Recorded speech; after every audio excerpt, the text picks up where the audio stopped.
We moved into an old farmhouse. But we weren't alone.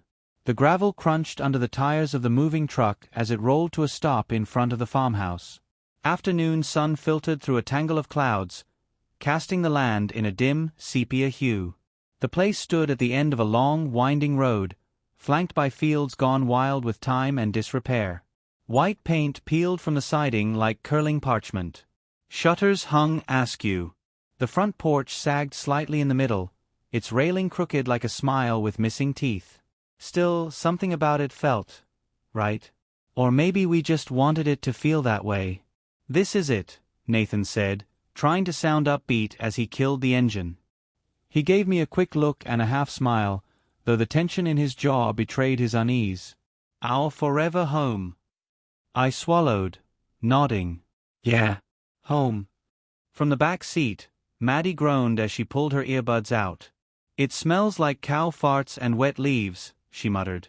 "That's fresh country air," I replied, opening the door and stepping out.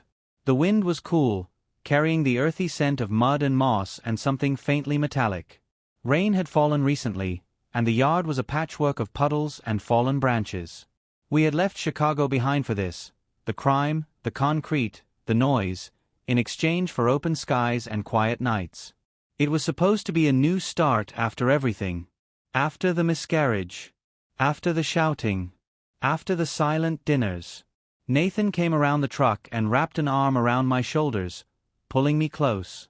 "It'll be good here," he said softly. "Just us. Clean slate." I nodded, resting my head against his chest for a moment before pulling away. "Let's get inside before Maddie bursts into flames from exposure to nature." The house groaned as we stepped onto the porch, wood creaking under our feet. Nathan fished the key from his pocket, an old brass thing that looked like it belonged to a music box, not a front door, and turned it in the lock. The door opened with a sigh. Inside, the air was cool and still. Dust motes danced in the beams of sunlight cutting through torn lace curtains. The floor was wide-planked hardwood, worn but sturdy. A staircase rose along the left wall, its banister carved with an elegant spiral motif. The foyer opened into a spacious living room with a stone fireplace, then curved toward what must have once been a dining area. The wallpaper was faded, a pattern of bluebells nearly lost to time. It smelled of wood, mildew, and something else. Something faint but sharp, like old copper or rain in a metal pan. "I like it," Maddie said, sounding surprised. Nathan raised an eyebrow. "You do?" She shrugged. "It's creepy. In a cool way." I smiled. "Glad we could finally impress you." We began the slow process of unloading, navigating boxes through narrow doorways and carefully up the stairs. The place had 4 bedrooms, though we'd only be using 3, Nathan and I in the master, Maddie in one across the hall, and the last as an office for his freelance work. As we unpacked, time blurred. Light shifted through the windows, and clouds thickened outside.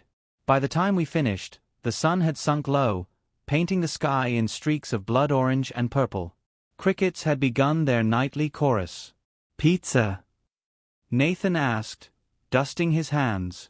"There's a place about 20 minutes out, according to Google." Maddie lit up.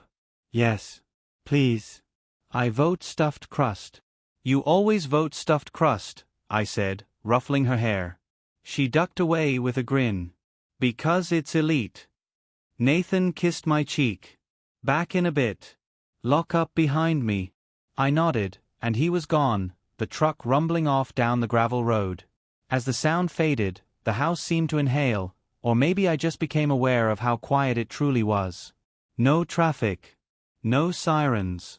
No upstairs neighbors stomping around. Just the creaks of settling wood and the soft hum of wind slipping through the cracks. I started upstairs to unpack a few more things, pausing at the top landing. The hallway was long and dim, the light from the stairwell casting deep shadows against the wallpaper. The last bedroom at the end of the hall, the one we weren't using, was shut. I didn't remember shutting it.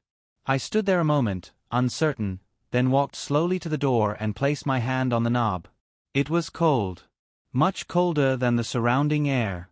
"Maddie," I called. No answer. I opened the door slowly. The hinges let out a soft, aching groan. The room was empty. Just a few old boxes we hadn't touched yet and a thick layer of dust on the floor. I glanced around and was about to shut the door again when something caught my eye. Faint impressions in the dust. Footprints. Small. Too small for Nathan. Too small even for Maddie. They led from the window to the closet. I stood frozen, breath caught in my throat. Then Maddie shouted from downstairs, "Mom, there's someone on the porch."